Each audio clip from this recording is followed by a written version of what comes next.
ఏదో ఒక రకమైన ఆరోగ్యపరమైన లాభము, మానసిక పరమైన లాభము పొంది ఉన్నారు మిత్రులారా. అది తలనొప్పి నుంచి క్యాన్సర్ వరకు, మరి మరణమంతుల దాకా క్యాన్సర్ వ్యాధులు కూడా తగ్గించుకున్న వాళ్ళు మేము ధ్యానము శాకాహారంతో ఏ ఆరోగ్యం పొంది ఆనందంగా జీవిస్తున్నామో ఆ లాభము మీరందరూ పొందాలని మీకు శాకాహారం యొక్క విశిష్టత తెలియజేస్తూ ఈ ఎమ్మిగనూరు పట్టణంలో ఎమ్మిగనూరు పిరమిడ్ స్పిరిచువల్ సొసైటీ మరి స్పిరిచువల్ సొసైటీ ఇండియా ఆధ్వర్యంలో ఈ రోజు ఈ శాకాహార ర్యాలీ నిర్వహణ జరుగుతోంది. కనుక ఈ పట్టణంలో పిరమిడ్లు ఉన్నాయి, ధ్యానులు ఉన్నారు.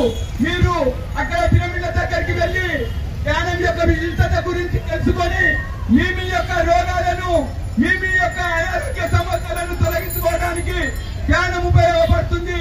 తద్వారా శాకాహారం యొక్క విశిష్టత మీకు తెలియజేయబడుతుంది. కనుక ప్రతి ఒక్కరూ శాకాహారం తీసుకోవాలి. మన పేగు వ్యవస్థ, దంత నిర్మాణము మరియు శరీర నిర్మాణము ఏది కూడా మాంసాహారం తినడానికి అనువుగా లేదు.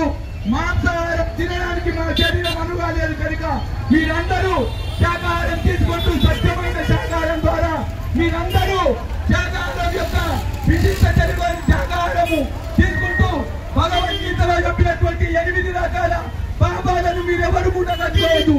తినేవాడు, అమ్మేవాడు, పోసేవాడు, మరి వచ్చేవాడు, వడ్డించేవాడు, మరి తినమని ప్రోత్సహించేవాడు ఎవరు కూడా ఈ శాకాహార ర్యాలీ ద్వారా ఈ భగవద్గీత యొక్క సత్యాన్ని తెలుసుకొని మీరందరూ శాకాహారులుగా మారండి.